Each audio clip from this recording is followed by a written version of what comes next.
여러분 안녕하십니까? 저는 어제에 이어 오늘도 사회를 맡은 정원선입니다. 오늘 컨퍼런스 마지막 날인데요. 마지막 날인 만큼 더 의미 있는 시간 되기를 바라겠습니다. 오늘 첫 번째 세션으로 패널 세션 C를 시작하겠습니다. 토론 주제는 4차 산업혁명 시대 기업 IP 조직은 어떻게 변화해야 하는가입니다. 오늘 킴파 회장이자 SK 하이닉스 부사장님이신 민경현 부사장님을 좌장으로 모시고 진행하도록 하겠습니다. 좌장님께 마이크를 넘기도록 하겠습니다. 예, 감사합니다. 방금 소개받은 민경현입니다.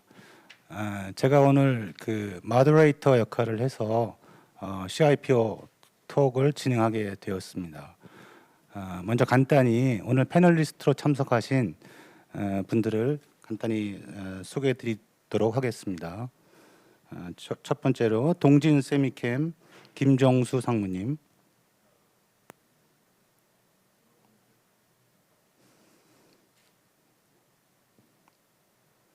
다음에 LS전선 길윤섭 담당님,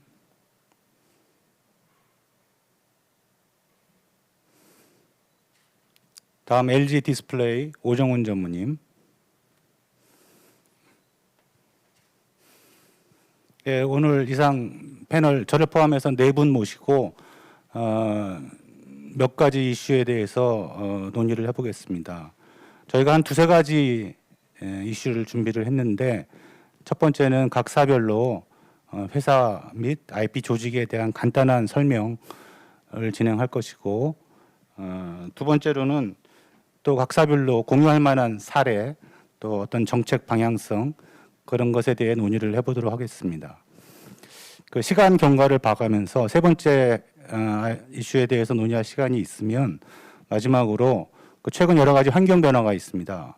4차 산업, 그다음에 AI, 그다음에 특히 코로나19, 또 각종 무역 분쟁, 이런 외부 환경에 대해서 현재 IP 조직에서는 어떤 시사점이 있고 어떻게 운영 노하우를 가지고 계신지, 그러한 사항들을 하나하나 논의하도록 하겠습니다. 우선 첫 번째 아이템으로 여기 오신 패널리스트 분께서 각각 자기 회사에 대한 간단한 설명, 그리고 조직에 대해서 소개를 드리도록 하겠습니다. 첫 번째로 동진 세미캠의 김정수 상무님께서 말씀해 주세요.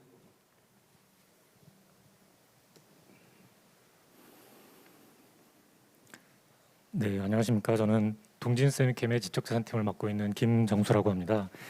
먼저 우리나라를 대표하는 기업들의 CIPO 분들과 함께 의미 있는 시간을 갖게 되어서 영광으로 생각합니다. 저희 동진 세미캠은 B2B 기업으로서 디스플레이, 반도체 분야의 정밀화학 소재 기업입니다. 창립된 지 50년이 넘었고, 또 중국, 대만, 미국을 비롯해서 세계 각지에 여러 사업장을 갖고 있는 중견 기업입니다. 중견 기업이 한 50년 이상 지속하게 된 데는 기술 개발에 대한 열정과 또 이 수반하는 IP 존중 문화 때문에라고 생각을 합니다.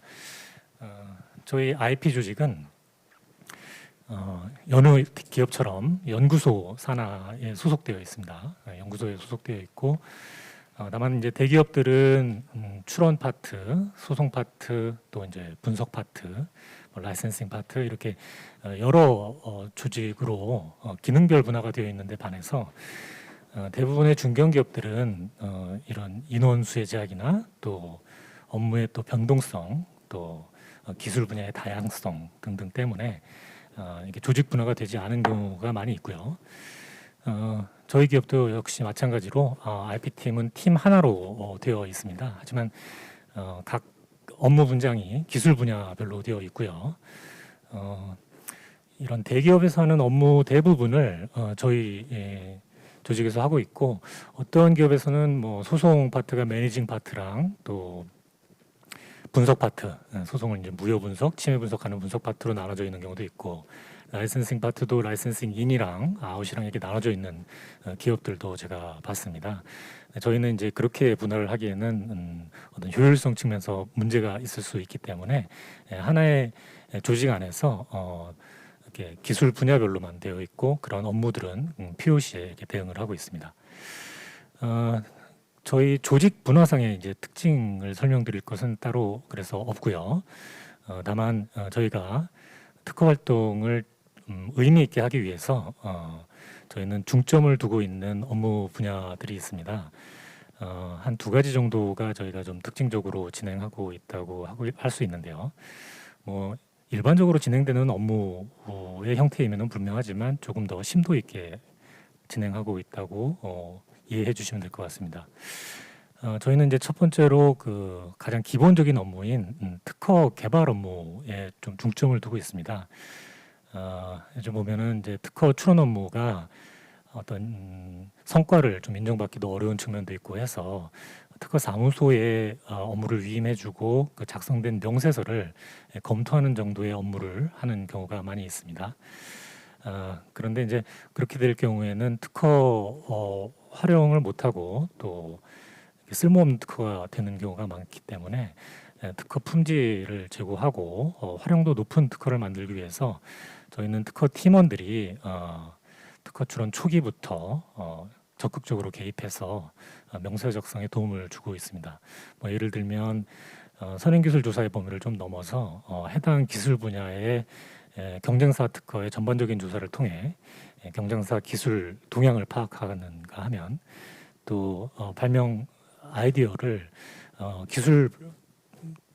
각 기술 분류별로 테크니컬 피처들을 도출해내서 확장을 하는 작업, 그리고 경쟁사의 영업 정보나 이런 것들을 특허 클레임에 커버될 수 있도록 이렇게 도입하는 부분, 뭐 이런 작업들을 통해서 특허 명세서 한 건을 작성하는 데 있어서 그 특허 사무소에만 의존하지 않고 좀 더 활용 가능성을 높이기 위해서 노력하고 있습니다.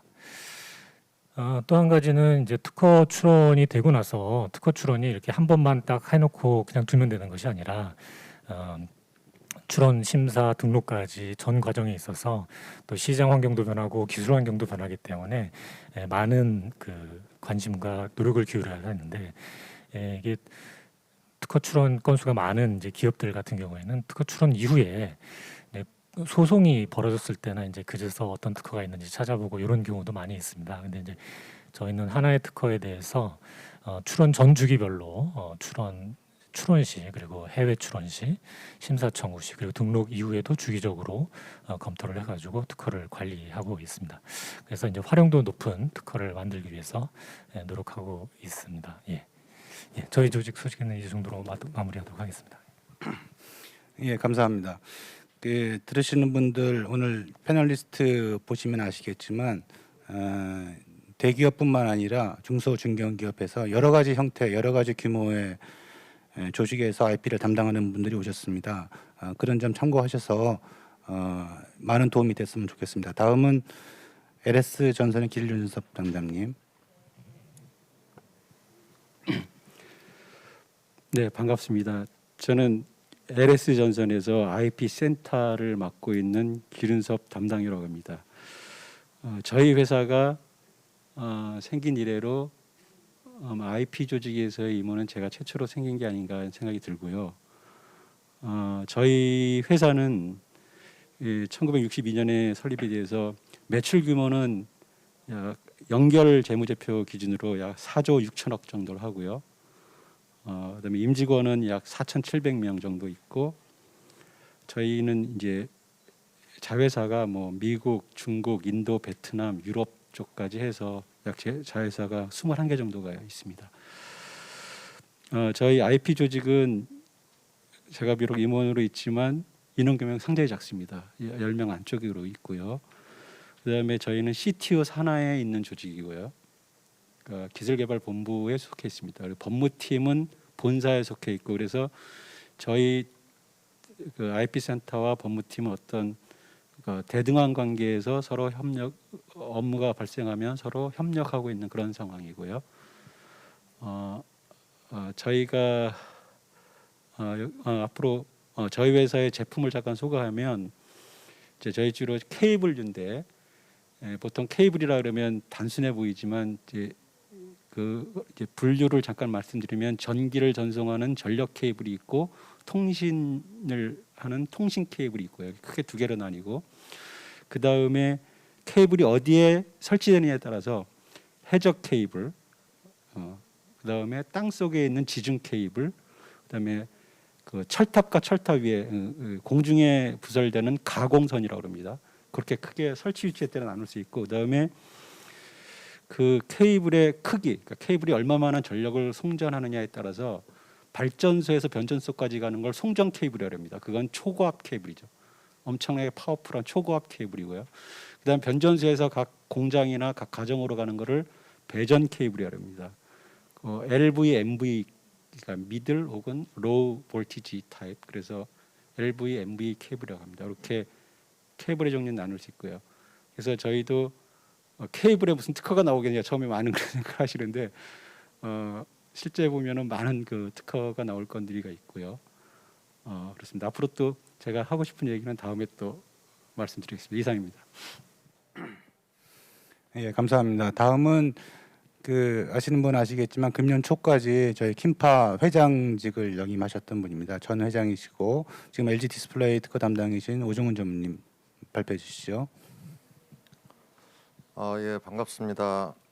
LG 디스플레이의 IP를 담당하고 있는 오정훈입니다. 저희 회사에 대해서 간단히 말씀드리면은 지금 여기 계신 분들 다 가지고 계시는 핸드폰에 들어가는 패널, TV에 들어가는 패널, 태블릿 그리고 자동차. 주로 저희는 태블릿을 패널을 만들고 있는 회사입니다.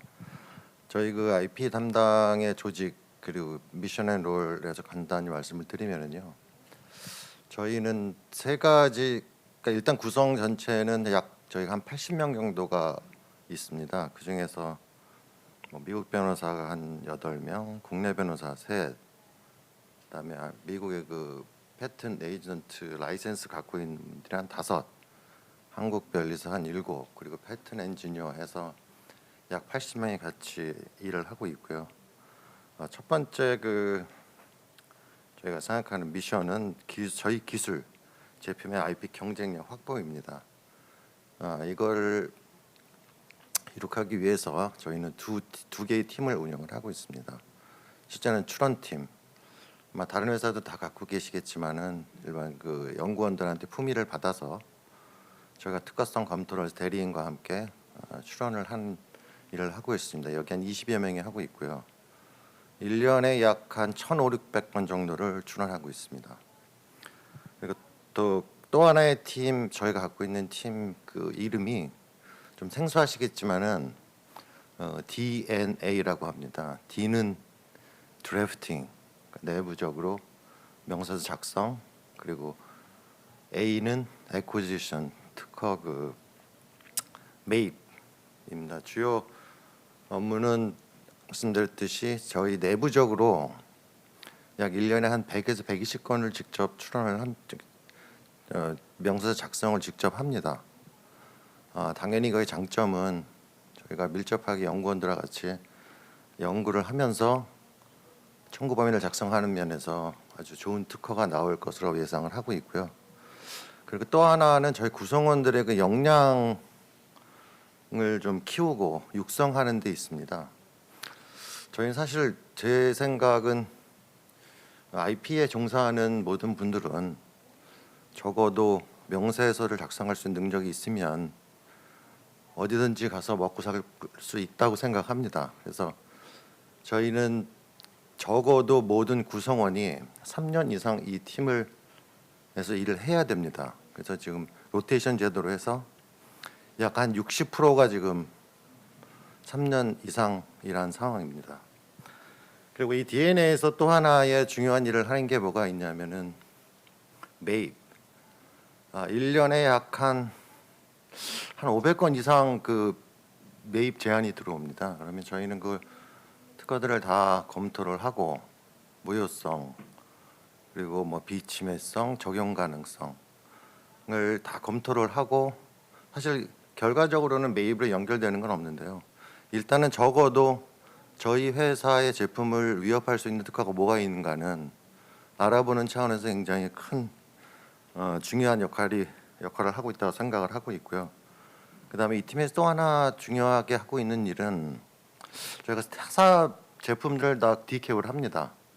그리고 현재 펜딩 건들 그 청구 범위를 보면서 저희 그 허락되는 법 테두리 안에서 보정을 통해서 상대방의 그 타사 제품을 공격할 수 있는 특허를 만드는 역할도 이 팀에서 하고 있습니다.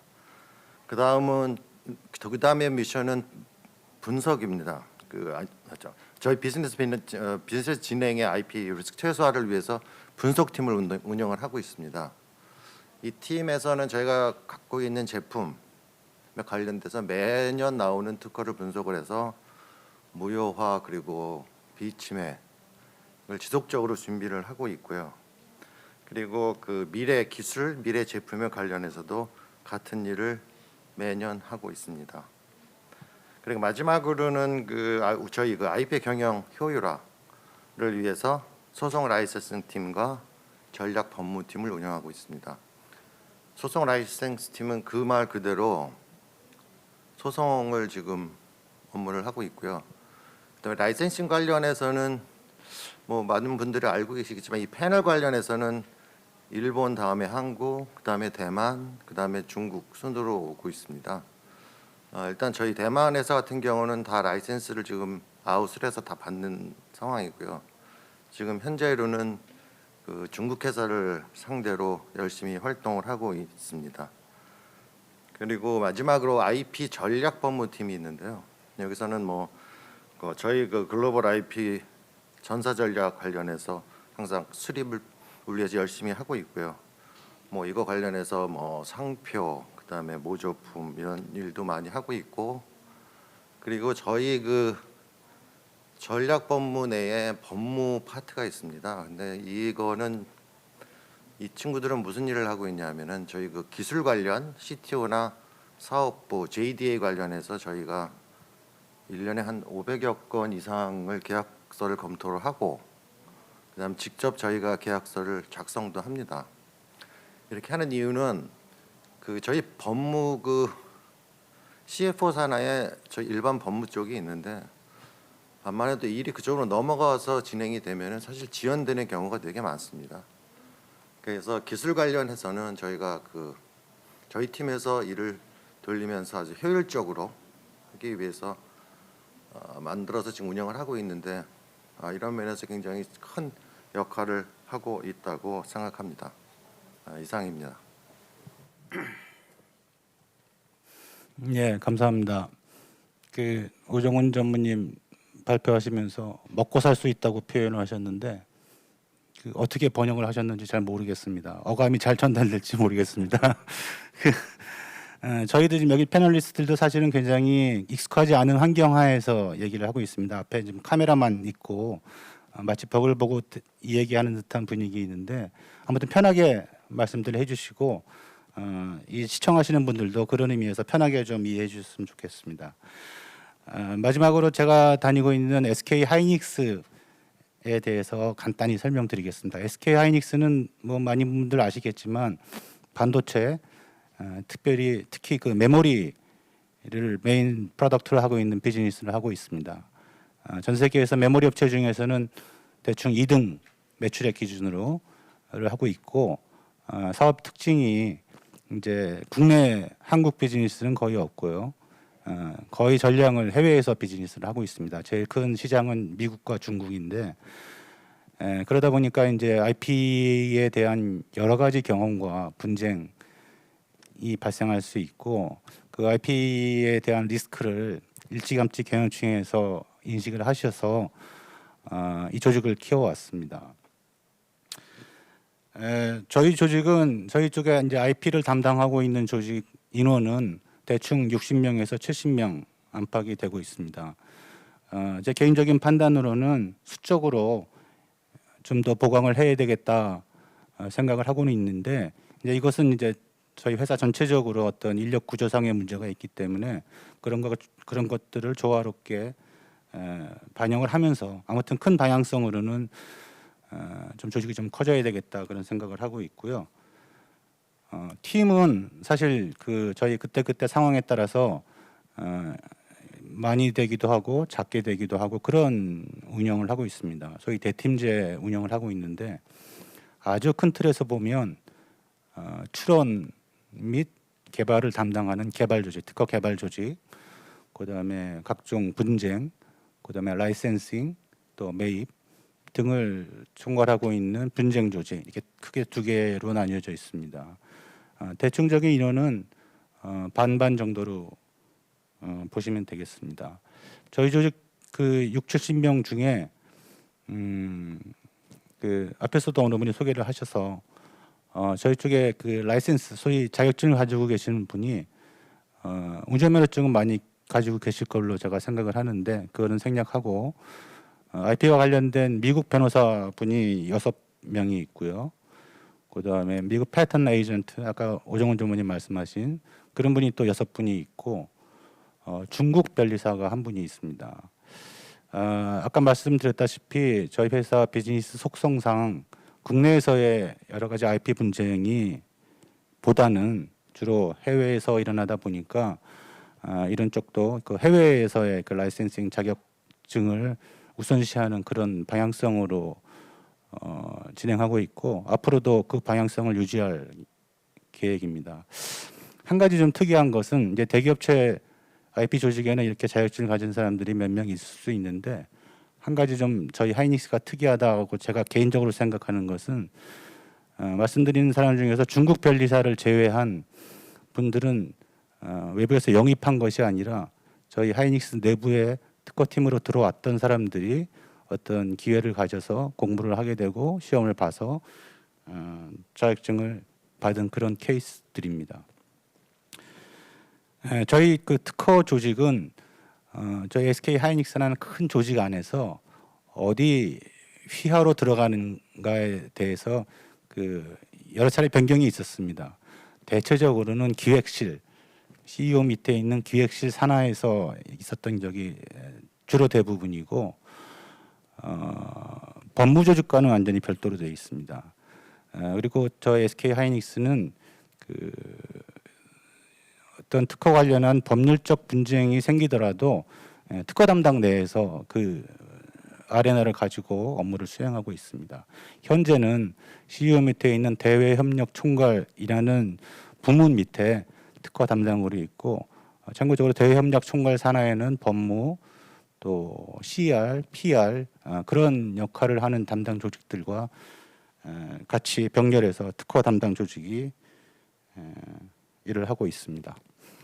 이상으로 저희 참석하신 패널리스트가 속한 회사에 대한 소개, 또 IP 조직에 대한 간단한 소개를 마치도록 하겠습니다.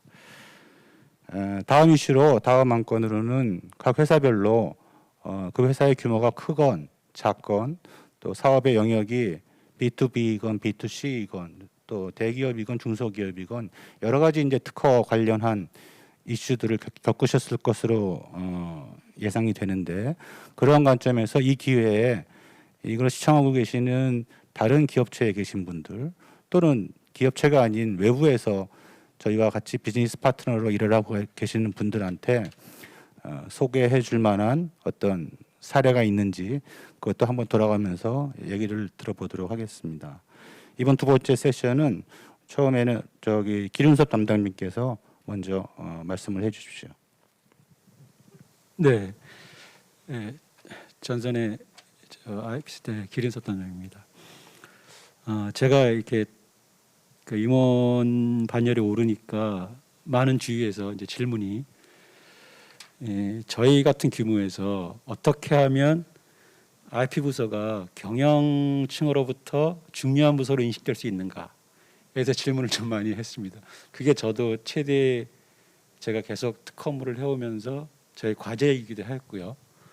그러니까 쉽게 말해서 어떻게 해서 적은 규모에서 임원 반열에 오를 수 있었는가 이거를 질문하는 거겠죠. 그래서 그 얘기를 잠깐 해볼까 합니다. 물론 이렇게 옆에 계신 우리 큰 기업의 LG 디스플레이라든가 뭐 SK 하이닉스라든가 삼성전자라든가 LG전자 같은 데는 가만히 있어도 특허부서 가만히 있어도 그냥 주변에서 계속 특허 문제를 일으킵니다. 예, 특허로 뭐 경고장도 보내고 소송도 제기하고 그렇기 때문에 그냥 가만히 있어도 중요한 부서가 됩니다. 근데 이제 저희가 대표적인 B2B 기업이거든요. 아시겠지만 저희 같은 규모의 저희 같은 회사에 그러면 사실 B2B 쪽이니까 사실 그렇게 주변에서 특허로 공격하는 것도 굉장히 작습니다. 그 빈도도 작고. 그래서 IP 부서가 경영실로부터 어떻게 중요한 부서로 인식될 수 있을 것인가가 저의 늘 고민이었고요. 제가 이제 주로 해왔던 건 뭐냐면 일단 저는 목표를 특허 로열티를 창출하자. 특허를 활용해서 경영성과를 창출하자는 데 목표를 두고 거기에 전념했던 것 같습니다. 그래서 그러니까 예를 들면 그런 데가 있습니다. 어떤 양이 질을 담보한다 그래가지고 양적으로 많이 드라이브를 거는 회사들을 제가 종종 봤습니다. 근데 양적으로 드라이브를 걸면 결국 망합니다. 왜냐하면 한 번쯤 그 특허를 가지고 소송을 해보기를 강력히 권합니다. 특허를 가지고 상대방에게 공격을 해보면 내가 왜 양으로 가서는 안 되고 질로 가야 되는지를 피부로 느끼게 됩니다. 왜냐하면 상대방은 그 특허의 단점을 아주 조그만 단점이라도 치고 들어서 무효를 주장하게 돼 있습니다. 그러면 그 특허를 질적으로 출원하지 아니하면 살아남을 수가 없어요. 그래서 그렇기 때문에 내가 양적으로 이 드라이브를 걸면 그 맨파워가 일정한 데서 양적으로 하면 절대로 질 관리를 할 수가 없습니다. 그래서 저는 특별히 철저한 목표를 특허 로열티 창출해 두고 철저한 질적 관리를 하라. 그러다 보면 반드시 기회는 온다라는 거 제가 말씀드리고 싶고요. 그다음에 또 말씀드리고 싶은 게 단기적으로 자꾸 이렇게 짧은 시각으로 뭘 하려고 하지 말고 긴 안목을 갖고 접근하라고 말씀드리고 싶습니다. 그러니까 자기가 짧은 안목을 갖게 되면은 가지고 무리수를 두게 됩니다. 업무를 하다 보면. 그래서 절대 그러지 마시고요. 저도 사실 제 나이에 비해서는 임원별이 좀 늦게 된 겁니다. 근데 그런 거에 너무 구애받지 마시고 이게 충분히 꾸준히 이걸 하시다 보면 기회가 나오고 그 기회에서 분명히 로열티를 창출할 수 있는 기회가 나옵니다. 제가 이제 지금 여기서 구체적으로 말씀할 수 없는 게 지금도 저희가 그게 진행 단계이기 때문에 일부 성과는 있었지만 계속 진행 단계이기 때문에 제가 말씀드릴 수가 없는 거고요. 그래서 나중에 이게 다 완료가 되면 자유롭게 말씀할 수 있는 기회가 생기면 참 좋겠습니다. 그래서 그런 어쨌든 결코 그 양적인 목표로 드라이브를 할 생각을 절대로 하지 마라. 그거는 여러분이 만약에 특허를 책임지고 있는 사람인데 그 윗선에서 그런 요구를 막 해오는 경우도 있을 수 있어요. 그러면 그거를 과감히 막아서야 됩니다. 그렇게 해서는 절대 결국은 그 조직은 망한다. 하는 걸 과감하게 말씀드리고 싶습니다. 그리고 또 한 가지 말씀드리고 싶은 게 여러분 이렇게 질적인 관리를 하다 보면 선진업체 특허를 계속 분석하다 보면 제가 이제 하는 게 선진업체 특허를 많이 분석하라는 조언을 또 하고 싶습니다. 왜냐하면 선진업체를 특허를 분석하다 보면 특허 출원을 어떻게 해야 될 것이라는 감을 잡게 됩니다. 그게 이제 각 분야별로 틀리겠죠. 저희 분야에서의 어떤 그런 것들을 저는 많은 경쟁업체의 특허를 살펴보면서 캐치를 할 수 있었습니다. 그래서 그런 얘기들 많이 해요. 우리는 보통 퍼스트 무버가 아니라 팔로워이기 때문에 우리에게 뭐 어떤 파이오니어적인 특허가 있을 수 있느냐. 그런 특허가 있어야 활용을 해서 로열티를 건질지 어떻게 팔로우하는 입장에서의 특허를 가지고 어떻게 이런 걸 할 수 있느냐 이런 질문도 가끔 받습니다. 근데 그거는 그러니까 물론 대부분이 그럴 수 있습니다. 그런데 일부분은 보시면 연구소 조직을 가진 있겠지만 계속 연구원들과 미팅하고 이렇게 하다 보면 어드밴스적인 게 분명히 있습니다. 지금 한국의 수준이 그 정도는 아니거든요. 그런 것들을 잘 캐치해서 그걸 권리화할 수 있는, 권리를 하려면 선진 업체의 특허를 많이 분석을 해봐야 그 권리화할 수 있는 패턴을 이해할 수 있습니다. 그래서 그렇게 해서 권리화를 잘 해놓으면 그것이 나중에 힘이 됩니다. 그래서 적어도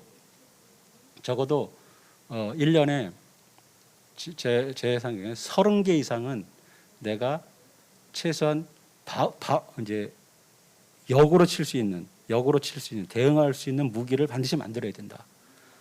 전 그렇게 조언을 하고 싶습니다. 그런 토대를 거쳐서 나중에는 활용을 할 수 있게 되는 거거든요. 그렇게 두 개고요. 세 번째는 그 대응 특허 메이킹의 기법을 습득하라고 조언을 하고 싶습니다. 이건 제가 지금 아직 시간도 많이 부족하고 그래서 자세히 말씀드리지 못하겠는데요. 일단 그런 어떤 선진업체의 어떤 공격이 오면 받아칠 수 있는 대응 특허, 그거를 반드시 구축하는 그런 것들을 해야 된다. 그런 말씀을 드리고 싶습니다. 이상입니다. 예, 감사합니다. 그 퀀티티보다는 퀄리티를 추진해라 그런 말씀이신 것 같아요. 예, 화면에 보시면 아시겠지만 이렇게 제스처라든지 손동작 보면 길담남이 뭔가 얘기하고 싶으신 게 되게 많으신 것 같아요. 예, 시간 관계상 이 정도로 간단히 듣고요. 다음은 그 소위 대기업에서 산전수전 많이 겪으신 오종훈 전무님 말씀 듣겠습니다. 제가 그 패턴 트롤이라는 서브젝트를 얘기를 하려고 하는데요. 사실 이건 굉장히 민감한 얘기고, 그리고 인더스트리마다 아마 그 전략과 아마 대응이 아마 틀릴 수 있습니다. 그래서 저는 지금 제가 말씀드리는 거는 저희 회사 위주의 경험을 바탕으로 말씀드리겠습니다. 사실 트롤을 대응하는 거는 참 어렵습니다. 이걸 바로 돈 주고 합의를 하느냐 아니면 끝까지 소송까지 가느냐 큰 고민이 되는데, 제일 중요한 거는 사실 그 예측을 할 수 있는 그 환경을 만드는 게 중요하다고 생각을 합니다. 아까도 말씀드렸듯이 저희는 지속적인 분석, 저희 제품 관련해서, 그리고 저희 들어오는 매입건 검토, 그걸 하면서 대부분의 특허들을 무효화 가능성하고 그다음에 비침의 적용 가능성을 다 검토를 한 특허들이 밖에 돌아다니고 있다고 생각을 합니다. 100%는 아니겠지만 그래도 예상 가능한 적어도 90% 이상은 저희가 알고 있다고 생각을 하고 있습니다. 그래서 그 정도는 일단은 각 회사들이 그 정도 아이디어는 갖고 있어야 되지 않는가 하는 생각을 하고 있고요. 저희는 근데 사실 그러면은 트롤 가능성 아주 없애버리려면은 웬만한 거 들어오면 매입하면 되지 않느냐. 근데 그게 그렇게 그 가격 대가를 다 지불을 하고 한다는 게 굉장히 어렵습니다. 그 친구들이 나가서 들어올 가능성 다 여러 가지를 고려해 보면은, 그리고 적어도 저희는 뭐 무효, 비침해, 적용 가능성을 다 검토한 결과가 있기 때문에, 그래서 그래 한번 일단 냅둬 보자 하면 결국엔 사실 또 들어옵니다, 트롤이. 근데 트롤은 그럼 뭘 믿고 들어오느냐? 제가 판단하기에는 사실 무효 가능성이나 비침해 이런 게 100%는 없지 않습니까? 그러니까 이 트롤들을 보면은 확률 게임이거든요. 그래서 들어오면 어떻게 됐든 간에 저희는 할 수 없이 대응을 해야 되는데, 진짜로 많은 고민을 하고 해서 저희 회사에서는 기본적인 방침은 절대로 합의를 하지 않습니다. 트롤한테 돈을 줄래니 오히려 소송하면서 저희 대리인들한테 돈을 줘서 오히려 진짜 중요한 경제를 살리는 게 더 낫다고 생각도 들고요. 그래서 한 7, 8년 전부터 계속 소송을 소송으로 대응을 하니까 저희한테 덤벼드는 트롤 수는 제가 보기에는 적어요. 그래서 이제 이런저런 거를 다 생각을 해서 각 회사들이 그 인더스트리에 맞게 전략을 짜서 전략을 수립을 해서 대응을 하는 게 최고의 방법이 아닐까 하는 생각을 하고 있습니다.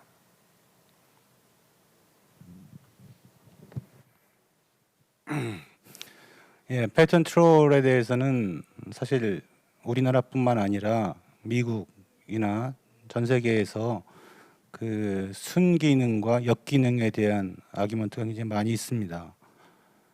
그런데 이제 오 전무님도 그렇고 대기업의 입장에서는 아무래도 패턴 트롤의 타겟이 될 가능성이 많기 때문에 그것을 어떻게 대응할 것인가 생각해야 될 요소가 많죠.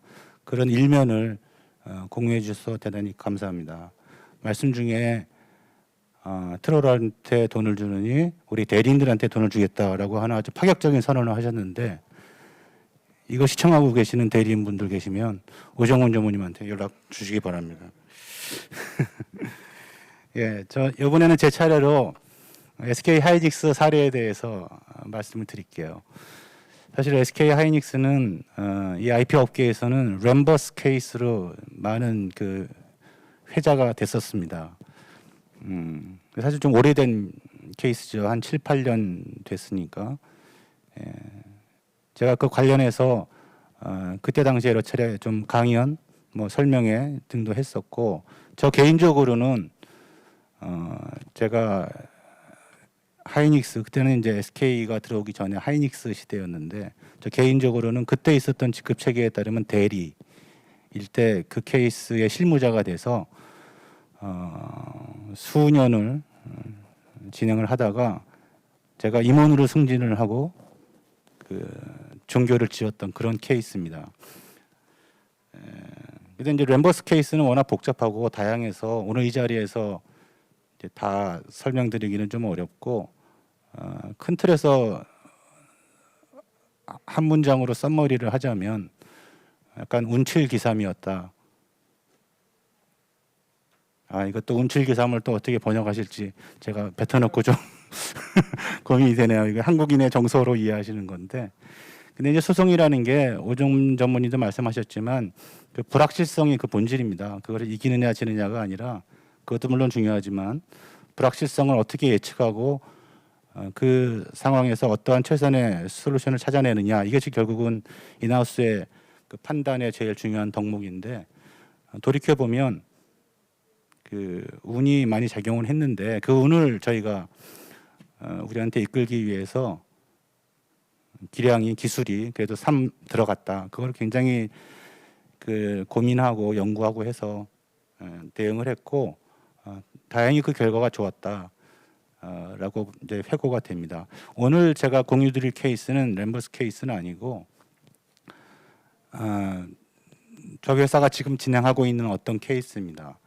오정훈 전문의도 마찬가지로 그런 말씀하셨지만 사실 이 자리가 공개된 자리이다 보니까 여러 가지 그 컨피덴셜한 내용들은 좀 공유하기가 좀 어렵고 그냥 한번 생각해 볼 만한 가치가 있다, 그런 차원에서 말씀을 드리겠습니다. 어느 한 업체가 있었는데 저희 SK 하이닉스와 여러 가지 비즈니스 파트너십 관계를 맺기를 원했습니다. 그래서 투자도 하고 같이 공동 개발도 하고 뭐 여러 가지 이제 그 패키지가 논의가 됐었죠. 그럼 저희 SK 하이닉스 같이 큰 대기업에서는 관련되는 여러 부서가 모여서 그 장단점에 대해서 논의를 합니다. 근데 그 회사가 특허를 가지고 있었던 회사이기 때문에 저도 그 당시에 그 내부적인 논의의 한 멤버로 참석을 했습니다. 그래서 그 특허가 지금 당장은 문제가 되지 않겠으나 저희 회사의 차세대 제품에는 문제가 될 수도 있다. 물론 이제 제품이 나오기 전이니까 확실하게 얘기하기는 어렵지만 그런 문제가 될 수도 있으니 이런 비즈니스 협력의 기회가 있다면 이 기회에 특허 문제까지 리스크를 매니지먼트한 게 좋겠다라고 저희는 이제 의견을 당시에 냈었습니다. 근데 이제 회사에서는 그 특허의 의견뿐만 아니라 재무적인 의견, 법률적인 의견, 또 플래닝 조직의 의견 여러 가지를 종합해서 결국은 그 딜을 하지 않았습니다. 하지 않았는데 그로부터 몇 년 후 그 회사는 약간의 패턴 트롤화 돼서 저희가 보기에는 그 회사 자체는 자신들은 패턴 트롤이 아니라고 주장하고 있으나 여러 가지 하는 행태가 패턴 트롤화가 돼서 SK 하이닉스를 상대로 많은 한 건이 아닌 그 많은 건의 특허 소송을 제기를 했습니다. 그 특허 소송은 지금도 진행이 되고 있는데 다행스럽게도 지금까지 결론이 난 여러 국가에서의 특허 소송권을 저희가 다 승소를 했습니다. 하이닉스가. 그래서 저희 경영층에게는 특허팀이 일을 참 잘했습니다라고 해서 상도 받고 뭐 좋았습니다. 저희 특허팀의 어떤 입장도 위치도 올라가고 좋았습니다. 그런데 돌이켜 보면 아직 그 케이스가 다 끝나지 않았기 때문에 뭐라고 단정적으로 결론 지을 수는 없으나 돌이켜 보면 그때 당시 수년 전에 그 패키지 딜 JD와 비즈니스 파트너십을 포함하는 그 딜을 해서 IP 리스크를 없앴더라면 그러면 이 지금 특허 소송을 진행을 하면서 여러 국가에서 진행하면서 들어야 할 여러 가지 비용 또 여전히 해결되지 않는 불확실성 이런 것을 사전에 막을 수 있지 않았을까라는 생각을 제가 개인적으로 하고 있고 과연 이제 저희 IP 업계에서도 특허 경영 그런 얘기를 하는데 특허 경영이라는 게 무엇이냐 특허팀의 존재 가치 특허팀의 퍼포먼스를 위한 것이냐 아니면 어느 것이 진짜 회사 경영에 도움이 될 것이냐 라는 고민을 우리에게 던져주는 그런 케이스입니다.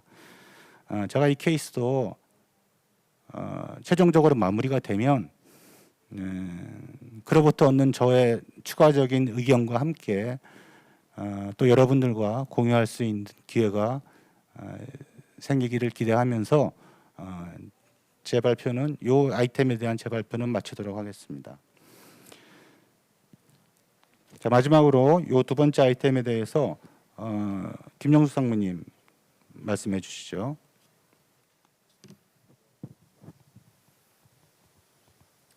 네, 그 여러 임원분들 재미있는 말씀 잘 들었고요.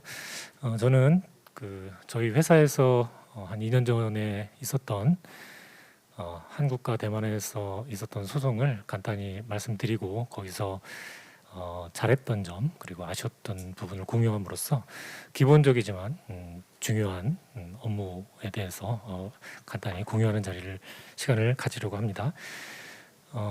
저희 회사는 이제 반도체 소재에 관련해서 한국하고 대만에서 특허 침해 소송을 당한 적이 있는데요. 한 무효 심판이랑 침해 소송 합쳐서 한 10건 정도의 소송이 진행되었습니다. 그래서 그 상대방 업체는 그 해당 분야에서 압도적인 그 점유율 1위를 자랑하는 미국 업체였고 한국과 대만에서 그냥 가장 그 큰 로펌을 대리인으로 선정해서 저희한테 소송을 제기를 했는데요.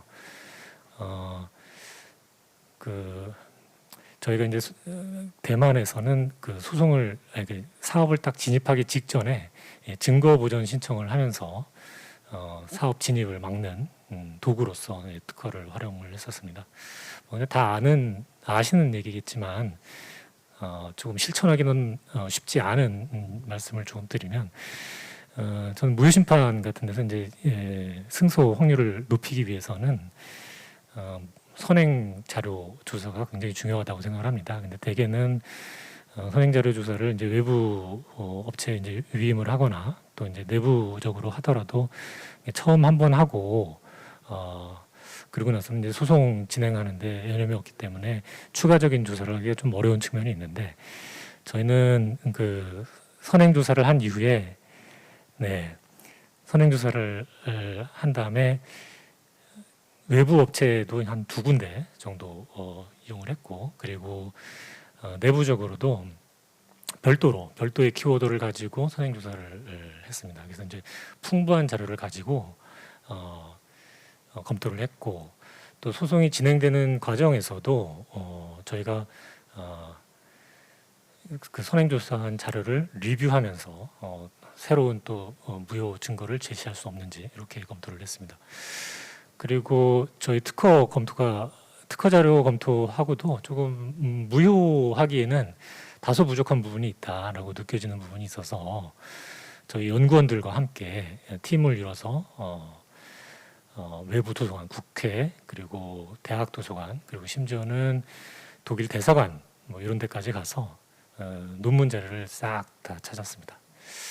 그리고 무효 심판하고 이제 소송이 진행이 돼가면서도 이제 일말의 아쉬움이 있어서 이게 확정적으로 무효를 시킬 수 있을 것인지에 대한 두려움도 좀 있고 해서 저희 CU께 말씀을 드려서 한 5명 정도가 팀을 이뤄서 일본에 자료를 찾으러 갔습니다. 그래서 일본 국회 도서관이랑 또 동경공대 뭐 이런 한 3군데 정도 도서관을 뒤져서 자료를 많이 찾아왔고, 다행히 그것이 한국 심판원에서 심결 인용 자료로도 이렇게 쓰이게 됐습니다. 그래서 이제 제가 말씀드리고 싶은 것은 뭐 소송이 제기되면, 특허 침해 소송이 제기되면 누구나 일반적으로 의뢰인 무효 심판을 청구를 하고 이렇게 하지만 무효 심판을 정말 끝까지 무효 자료를 찾으려고 지속적으로 노력하고 선행 자료를 찾아내는 일은 쉽지는 않다. 하지만 그런 노력들을 통해 가지고 무효 가능성을 좀 높일 수 있겠다. 이렇게 생각을 합니다. 그리고 또 한 가지 강조하고 싶은 것은 내부 외부 태스크 구성입니다. 저희는 화학 소재 업체니까 이제 특허가 조금 특징이 화학 분야는 실험의 과학이라서 특허 명세서가 실험 데이터가 잘못되면은 기재불비가 될 가능성이 매우 높습니다. 모든 실험 자료들을 명세서 쓸 때 다 이렇게 넣어놓기도 좀 어렵고요. 그래서 특허 아주 인류 기업 또 선도 기업의 특허지만 이 특허 명세서에는 분명한 하자가 있을 수 있다라는 신념을 가지고 특허 명세서를 뒤져서 그 명세서에서 효과 기재가 제대로 안 된 부분들을 저희 연구원들의 실험을 통해 가지고 밝혀내고, 또 국내 해외에 있는 교수님들을 찾아다니면서 그 실험 자료들의 잘못된 점들을 찾아내서 그 부분도 원래 이제 일반적으로는 선행기술, 신규성, 진보성에 의한 무효 주장을 많이 하지만 저희는 그거 외에도 명세서 내에 하자를 찾아내서 서울중앙지법에서는 그 기재불비로도 판정을 받은 적이 있습니다. 그렇게 해서 한 무효 심판에서 뭐 반은 이기고 반은 지겠지만 우리 회사는 이겨야 되지 않습니까? 여러분이 몸담고 계신 회사는 이겨야 되고 또 승소를 해야 되기 때문에 그 확률을 조금이라도 높이려면 무효 자료 조사와 그다음에 또 명세서에 내재된 하자를 찾아내는, 그리고 또 그거를 효과적으로 수행하기 위해서 태스크 조직을 구성하는 것이 중요하다고 저는 생각을 합니다. 뭐 너무 뻔한 얘기라서 그냥 참조하시라고 말씀드렸고요. 그리고 또 한 가지 아쉬웠던 점은 아까 저희 길윤섭 담당님께서 잘 말씀해 주셨는데, 저는 제가 이 동진 세미캠에 입사하고 났더니 한 일주일 전에 특허 소송이 제기되어 있어서 소송이 저를 기다리고 있었거든요. 근데 소송 내내 거의 완승을 거두면서도 하나 아쉬웠던 점은 저희 특허로 상대방을 공격할 특허가 없었습니다. 그래서 소송 진행 중에도 이 공격 특허, 뭐 어떤 회사에서는 전략 특허라고 하고 어떤 특허, 방금 길 담당님께서는 뭐 대응 특허라고 말씀하신 것 같은데, 상대방 제품을 커버할 수 있는 자사 특허가 반드시 필요합니다. 특허 출원수만 많고 공격할 수 있는 특허를 가지고 있지 못하면 이런 소송이 걸렸을 때도 카운터 클레임을 걸 수 없고 오로지 방어에만 신경을 써야 되거든요. 그래서 뭐 소송 중에 한번 만들어 보려고 노력은 했는데 저희 분야는 이렇게 제품을 증거를 입수하는 부분도 좀 어려운 부분도 있고 또 관련된 특허의 한계 등이 있어서 끝내 마지막까지 저희 특허로 공격은 못했습니다. 그래서 그 소송이 이제 다 마무리되었고 지금은 그런 그 회사가 다시 저희 회사에 특허 이슈를 제기를 했을 때 카운터 어택을 할 수 있도록 전략 특허를 만드는 데 노력하고 있습니다. 네. 예, 감사합니다. 그 좋은 말씀을 해주셨는데 사실은 저희가 지금 4명 패널리스트가 앉아서 이렇게 칸막이가 쳐져 있고 이 앞에 카메라만 보고 얘기를 하고 있어서 이 토론을 듣고 계신 청중분들이 어느 정도의 리스폰스가 있는지 확인하기가 어렵습니다. 호응이 높은지 아니면 아닌지 좀 확인하기 어려운데 일단 호응이 높다고 가정하겠습니다. 가정하고 계속 진행을 하겠습니다. 사실 저희가 대충 준비한 시간이 지금 거의 다 끝나가는데 또 다음 세션도 있으니까 너무 시간을 또 끌 수는 없는 노릇이니까 마지막 주제가 있습니다. 마지막 주제는 요새 특히 코로나 시의 언택트 대비해서 또 여러 가지 무역 분쟁, 소부장 뭐 그런 여러 가지 이슈에 대해서 간단하게 말씀을 들어보건데 부러울 텐데 4명이 다 하기는 좀 시간상 너무 무리인 것 같고 저기 대기업에서 오정훈 전무님하고 중소중견기업의 김현우 상무님 두 분이서만 간단하게 한 개인당 한 2분 안팎으로 하시는 걸로 해갖고 말씀을 좀 해주시기 바랍니다. 먼저 오정훈님 말씀해 주세요. 예. 지금 뭐 코비드-19 관련해서 아마 대부분의 회사들이 재택근무를 하고 그리고 화상으로 미팅을 많이 하고 계시리라 생각이 됩니다. 저희 회사도 지금 한 70% 정도는 재택을 하고 있습니다. 아마 이렇게 이게 지속이 되면은 저희 직원 수가 이렇게 많지 않아도 회사가 운영이 되리라 경영진이 생각할까 봐 굉장히 두렵습니다.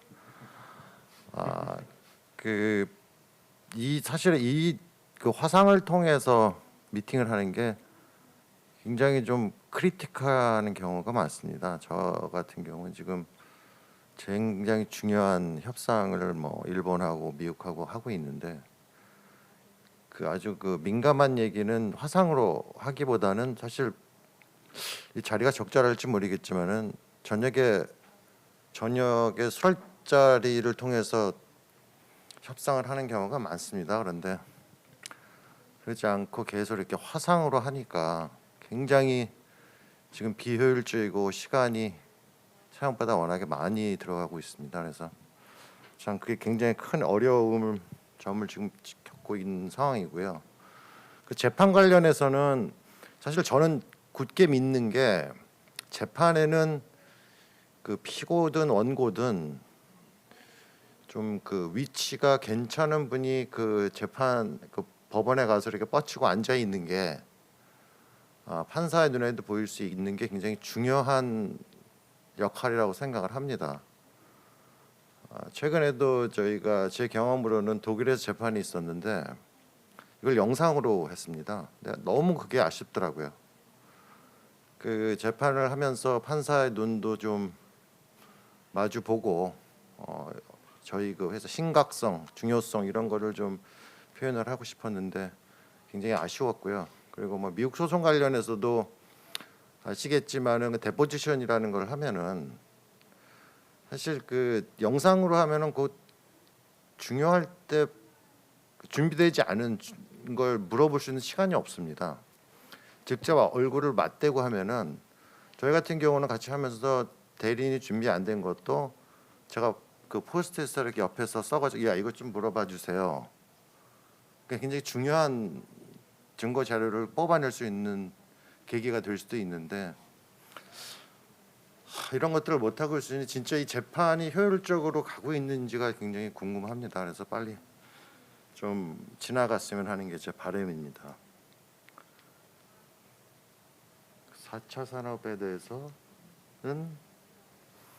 네, 이제 그만할게요. 다음 분 하시죠.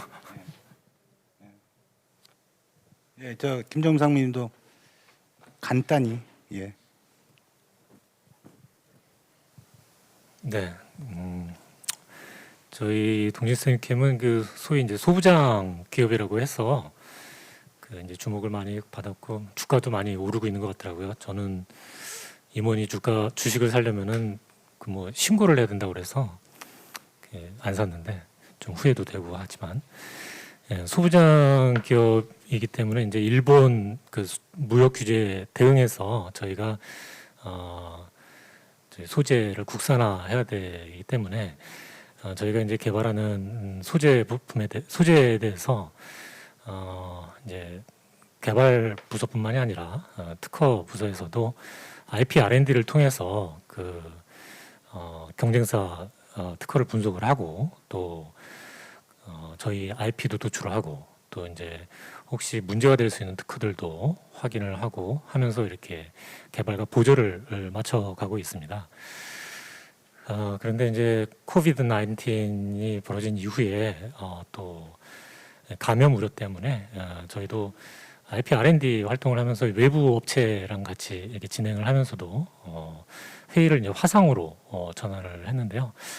아까 오 전무님 말씀하신 부분은 이제 소송에서는 이제 어려운 부분이 좀 많이 있다 이렇게 하셨는데 특허 분석하고 하는 부분에 있어서는 오히려 좀 집중도가 높아지는 부분도 있고 큰 이제 어려움은 없었습니다. 다만 이제 여러 문서를 이렇게 바꿔서 봐야 되는 상황에는 비교해서 봐야 되는 상황에는 문서를 이렇게 변환하는 바꾸는데 조금 불편함은 있었지만 큰 문제는 없었고 또 한 가지는 저희가 발명 미팅을 할 때 감염 우려로 인해 가지고 이제 저희도 같은 회사 내에 발명자 그리고 저희 특허팀 그리고 외부 특허 사무소가 3자 간 그 화상 미팅을 합니다.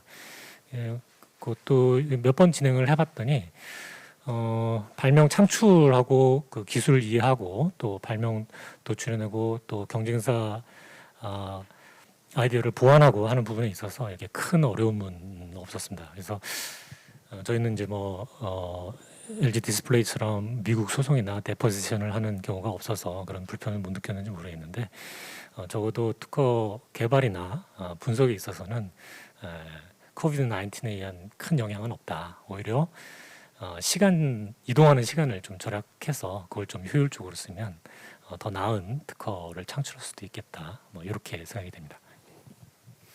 네, 감사합니다.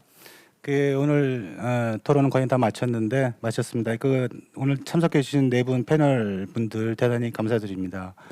아무쪼록 이 토론을 들으셨던 시청자분들이 각자 위치에 비슷한 규모나 비슷한 업종에 있는 회사의 CIPO들이 어떤 고민을 하고 있는지 이해되셨으면 좋겠고 또 저희와 영원히 비즈니스 파트너 관계인 아웃사이드에서 IP 관련 서비스를 하시는 분들도 인하우스들이 어떤 고민과 생각을 가지고 있다라는 것을 이해할 수 있는 그런 계기가 되었기를 바랍니다. 이상으로 CIPO 톡을 마치겠습니다. 네 분 같이 인사하시죠. 예, 감사합니다.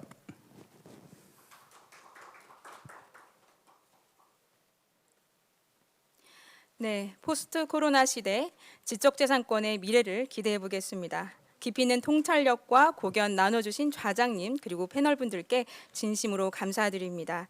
이어서 준비 시간을 가진 이후 제너럴 세션 C를 시작하도록 하겠습니다. 잠시 후 다시 뵙겠습니다.